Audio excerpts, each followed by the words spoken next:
أعوذ بالله من الشيطان الرجيم بسم الله الرحمن الرحيم.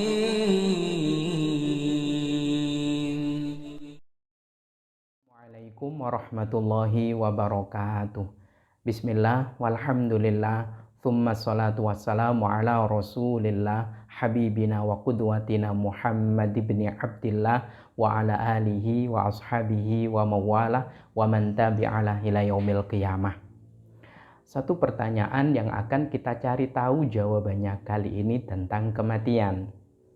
Ceritanya begini, umat Islam di Indonesia sudah lumrah dan kaprah kalau ada seorang muslim yang meninggal dunia, seorang muslimah yang meninggal dunia, biasanya takmir masjid, takmir musola, menyalakan speakernya lalu mengumumkan kepada halayak banyak tentunya. Bapak A meninggal dunia, innalillahi wa inna ilaihi roji'un. Bapak B meninggal dunia, Ibu C meninggal dunia. Dan itu sudah menjadi salah satu program masjid dan musola. Tentu tujuannya adalah memberikan informasi kepada umat Islam yang lebih banyak bahwasannya si A, si B, dan si C telah berpulang ke rahmatullah. Nah, belakangan ada beberapa takmir masjid dan musola yang bertanya dan mendiskusikan ini dengan saya. Kenapa? Karena ternyata ada salah satu dari sekian banyak jamaahnya yang adem-adem saja. Nah, seorang ini komplain dengan program tersebut.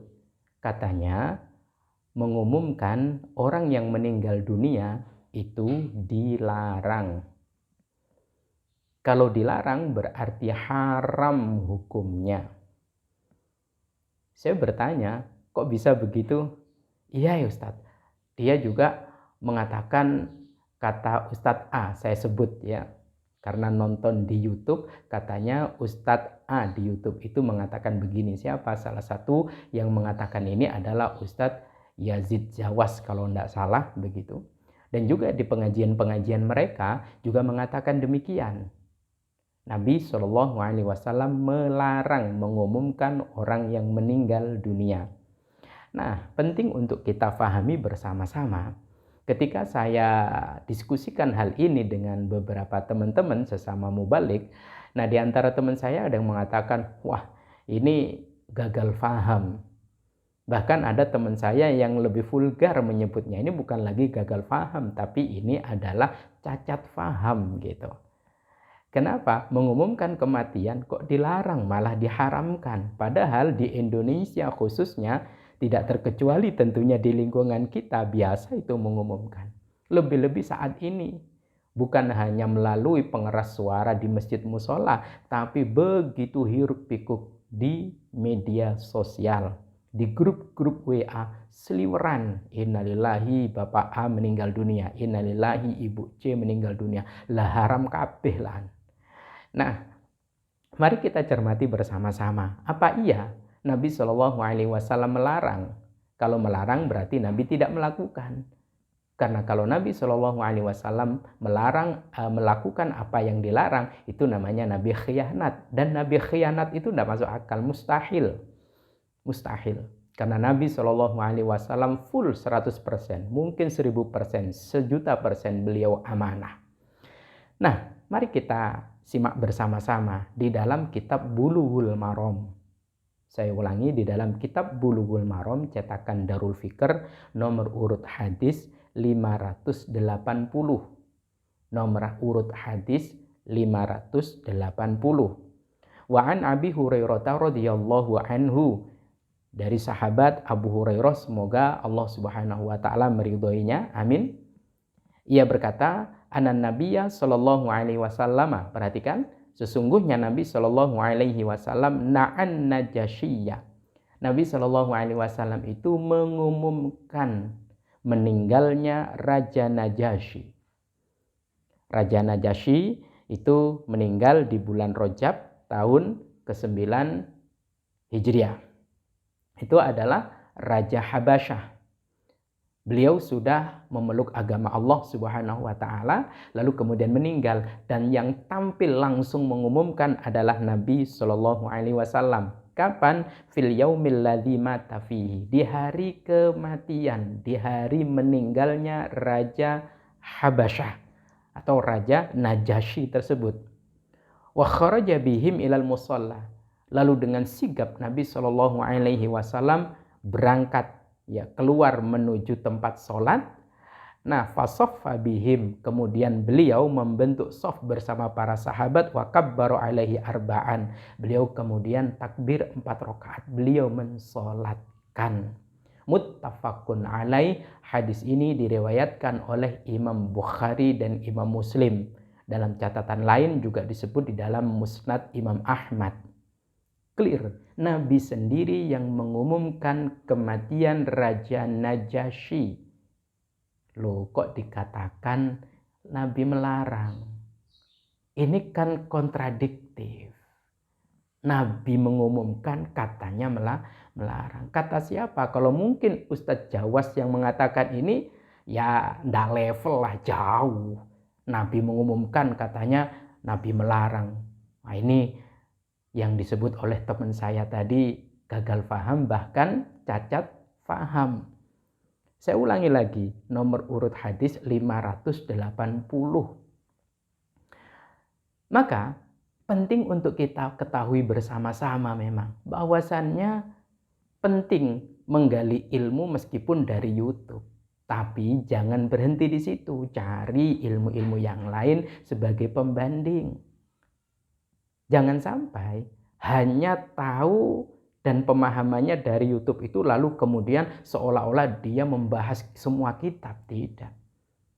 Maka saya himbau kepada para takmir masjid, takmir musola, ayo terus lakukan ini karena ini adalah dicontohkan oleh Nabi Shallallahu alaihi wasallam. Katanya ada hadis yang melarang. Ya, Nabi memang Shallallahu alaihi wasallam beliau melarang memang mengumumkan kematian. Tapi perhatikan, Imam An-Nawawi rahmatullah alaih di dalam kitab Al-Adhkar An-Nawawinya, beliau menyebutkan yang dilarang itu oleh Nabi, beliau mengatakan adalah mengumumkan kematian di masa jahiliyah, pada saat orang-orang tokoh-tokoh besar jahiliyah itu meninggal dunia, lalu kemudian mereka meratapi, menangis, merasakan wow, luar biasa lah. Itu yang dilarang. Karena kematian orang-orang tokoh-tokoh orang jahiliyah dulu itu mengakibatkan banyak orang kemudian niyahah, banyak orang yang merintih, meratap, merasa kehilangan yang luar biasa. Maka Nabi melarang. Jadi yang dilarang itu orang jahiliyah. Kalau umat Islam justru amat sangat dianjurkan. Maka di dalam kitab Al-Adhkar An-Nawawi, Imam An-Nawawi mantap sekali. Yustahabbu secara mutlak, disunnahkan secara mutlak oleh Imam Nawawi berdasarkan hadis Nabi Shallallahu alaihi wasallam yang tadi saya sebutkan, mengumumkan kematian seorang mukmin atau mukminah, muslim atau muslimah. Tentunya harapan apa? Harapan yang pertama agar supaya banyak yang mendoakan.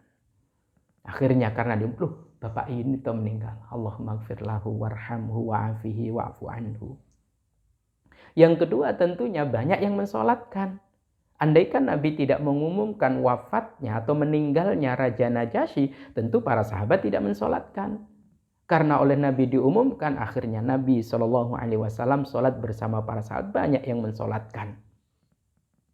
Yang ketiga tentunya agar supaya banyak umat Islam yang tergerak hati, lalu kemudian tergerak pikiran, tergerak jasadnya untuk turut serta mengantarkan jenazah ke tempat peristirahatan terakhir, yaitu di makamnya, menjadi saksi baik bagi yang meninggal dunia, agar supaya tidak hanya 1 qirot tapi 2 qirot.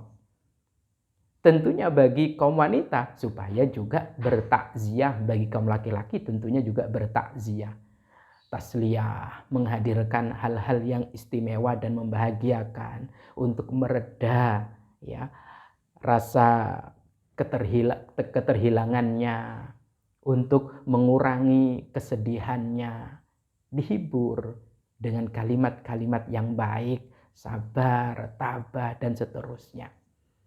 Maka sekali lagi saya nasihatkan dan saya sarankan kepada seluruh umat Islam, yuk terus sebarkan peristiwa wafatnya umat Islam. Seorang mukmin, seorang muslim, seorang mukminah, seorang muslimah. Karena itu sunnah hukumnya, baik melalui media sosial, melalui grup-grup WA, melalui speaker atau toa masjid atau toa musola, itu disunnahkan. Nah, kalau ada yang melarang, sekali lagi ingat tadi yang saya katakan, ada teman saya berkata ini gagal faham, ada yang mengatakan cacat faham. Semoga bermanfaat dan mari kita kembali ya memegang teguh pemahaman para ulama yang lurus terhadap Al-Quran dan As-Sunnah. Nah, seperti halnya tadi yang disampaikan seorang Ustadz A mengatakan karena memahami dengan pemahaman sendiri yang tentunya cukup cingkrang sehingga kemudian mengatakan itu dilarang. Padahal yang dilarang adalah orang-orang jahiliyah dulu yang akan berdampak dan berakibat dia akhirnya meratapi. Semoga bermanfaat. Wallahu a'lam bishawab. Assalamualaikum warahmatullahi wabarakatuh.